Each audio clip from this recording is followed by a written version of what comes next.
Nous allons aborder aujourd'hui le premier chapitre qui concerne l'estimation et la détection. Donc tous deux s'inscrivent dans l'inférence statistique. Pour faire la distinction entre l'estimation et la détection, on va prendre les deux exemples suivants. Le premier signal est un exemple de signal utilisé pour transporter l'information d'un point A à un point B via l'amplitude A. Cette amplitude A peut prendre deux valeurs distinctes, discrètes.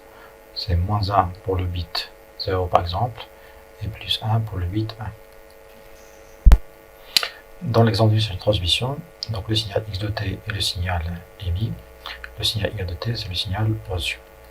Le signal reçu Y de t n'est que l'association ou bien l'addition du signal émis plus le bruit. Donc le bruit il provient du canal de transmission, donc ça c'est 1 de t. Donc le problème de détection consiste à quoi? C'est-à-dire sur la base de Y de t, l'observation bruit t, décider de la valeur de A. Est-ce que c'est moins 1 ou bien plus 1? Si c'est moins 1, donc le bit transmis par l'émetteur est 0. Si c'est plus 1, le bit transmis par l'émetteur est 1. En résumé, en détection, la variable inconnue prend des valeurs discrètes.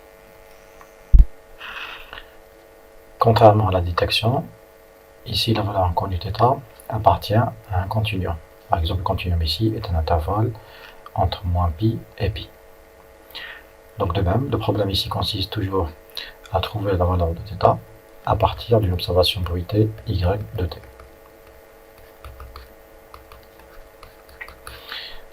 Donc comme exemple, dans les chaînes de transmission numérique, θ est un paramètre important. Pourquoi? Pour décoder l'information, par exemple, présente en A. Donc si on ne connaît pas la valeur de θ, le décodage de l'information présente dans A sera difficile.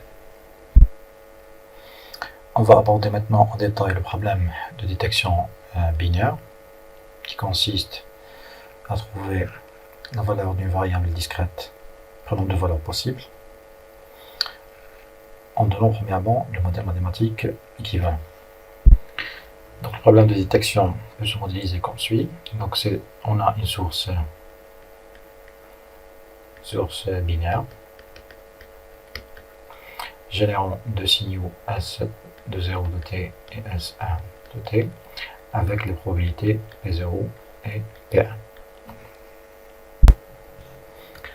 Le récepteur va observer un signal X de t qui n'est que le signal émis S de t contaminé avec le bruit 1 de t. Donc X de t sera égal à SI N de t. Il faut noter que le récepteur ne connaît pas à l'avance le signal émis, mais sur la base de X de t et les informations a priori qui concernent le bruit et les probabilités des signaux émis, il va prendre une décision S0 de t ou bien S1 de t. Une décision S0 de t, c'est-à-dire le signal réellement transmis c'est S0 ou bien le signal transmis est S1. Le bruit N de t est un processus aléatoire, donc il est caractérisé par une densité de probabilité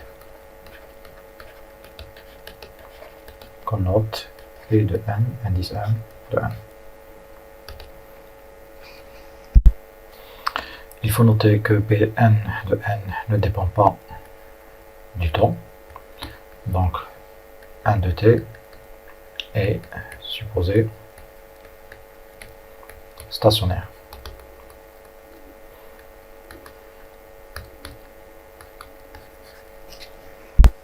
À travers ce modèle, on peut écrire la relation suivante. Donc, le bruit N de t n'est que le signal reçu ou bien observé moins le signal d'intérêt SI de t avec I prenant les deux valeurs 0 et 1.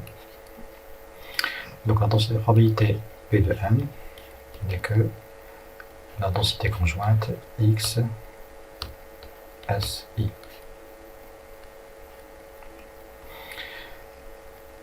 Donc puisque on observe un intervalle donné, donc t appartient par exemple à 0 t, c'est-à-dire un intervalle fini, donc la probabilité conjointe devient une probabilité, le produit de deux probabilités. L'une est conditionnelle, SI, et l'autre la probabilité de SI.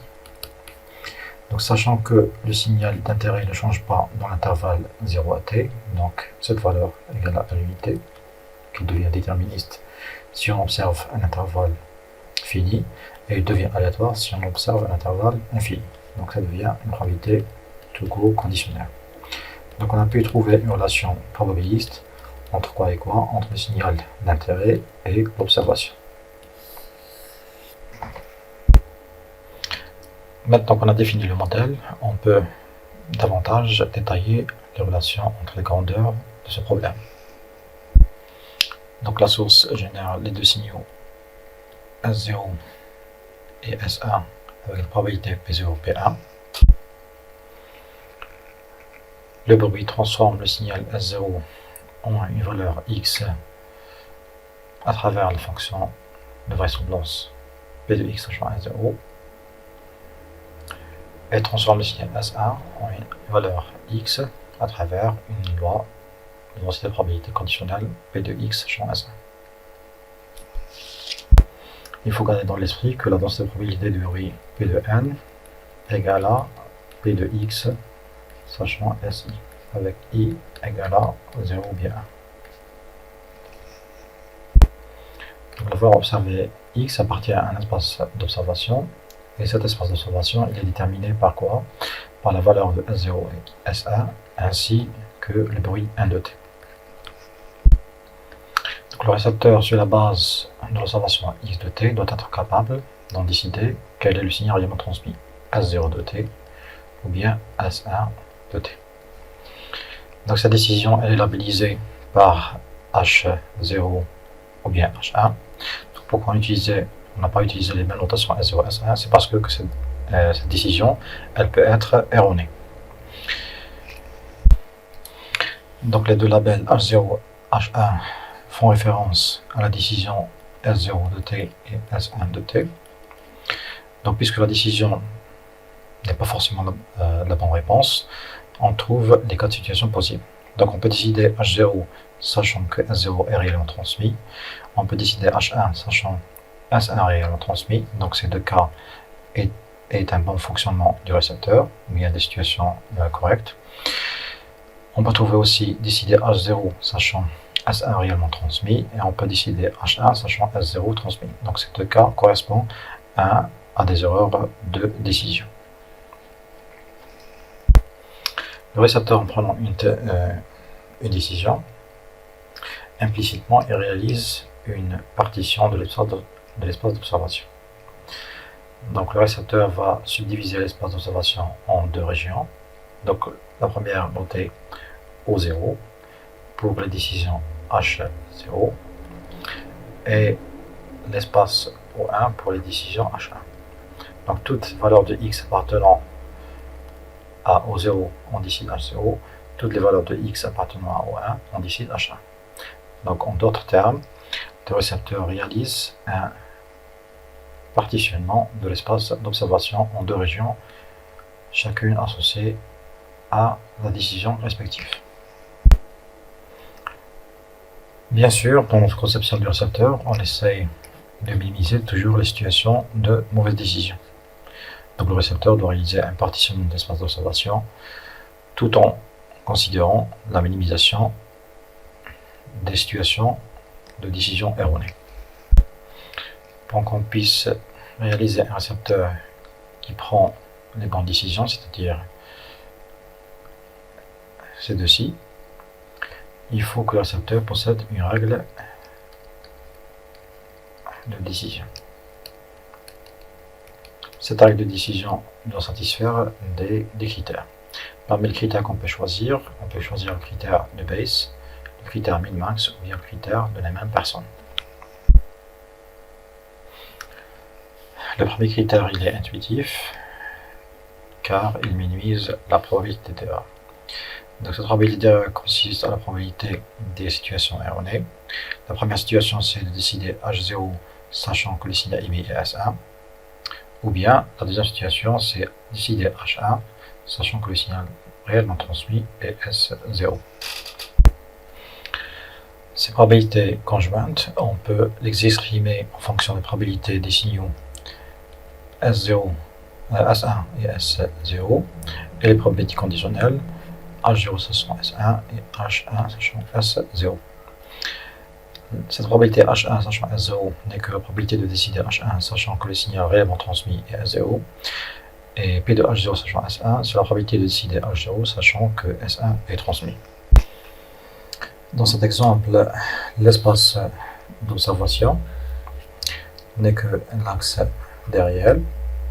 Les régions de décision de H0 et de H1 sont les régions séparées par la valeur XS.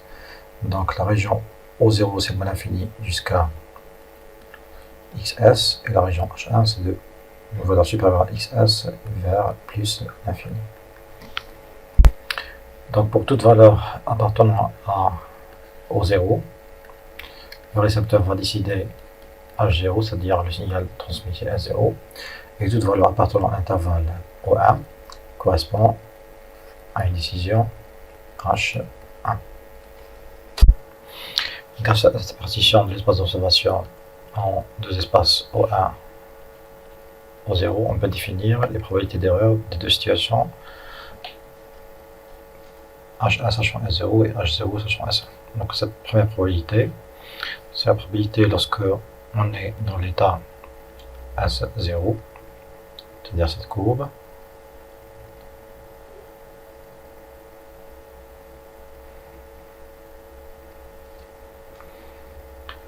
et on décide H1, c'est-à-dire cette courbe dépasse le seuil XS. Donc cette R correspond à quoi? La probabilité de décider H1 sachant qu'on est dans l'état S0. La deuxième probabilité de la situation erronée, qui est de décider H0 sachant que le signal réellement transmis c'est S1, est la suivante. Donc c'est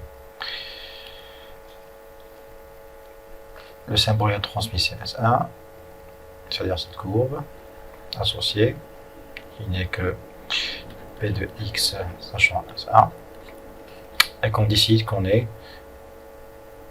le signal transmis c'est S0. Donc c'est l'air délimité par la courbe et XS. Donc ça c'est P2. On décide H0 sachant que le signal réellement transmis c'est S1. On peut exprimer maintenant la probabilité d'erreur de notre récepteur par les probabilités des situations erronées, c'est-à-dire ces probabilités conditionnelles. On peut aussi modifier l'écriture en faisant appel soit à la région O0 et à O1.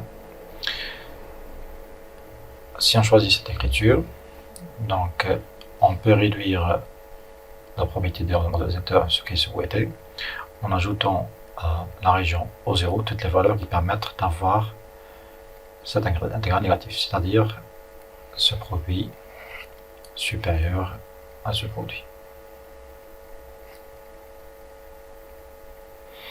Donc minimiser la probabilité d'erreur revient à quoi? Choisir toutes les valeurs de x qui vérifient cette inégalité. Donc en résumé, la règle de décision associée au critère de Bayes est la suivante. Donc toutes les valeurs de x pour lesquelles ce rapport est supérieur à ce rapport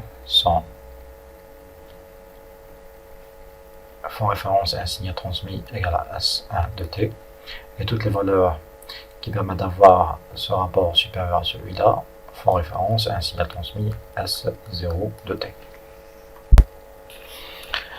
On peut modifier davantage la règle de décision sur le critère de Bayes en faisant appel au rapport de fonction de vraisemblance. On peut encore plus faire appel à une fonction logarithmique croissante pour ne pas changer le sens de l'égalité.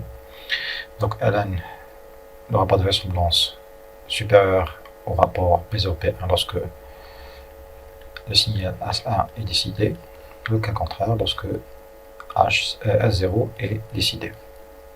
Il faut noter que la fonction de vraisemblance dépend de l'observation x et que le seuil de décision qu'on va nommer mu dépend des probabilités P0, P1 de la source d'information.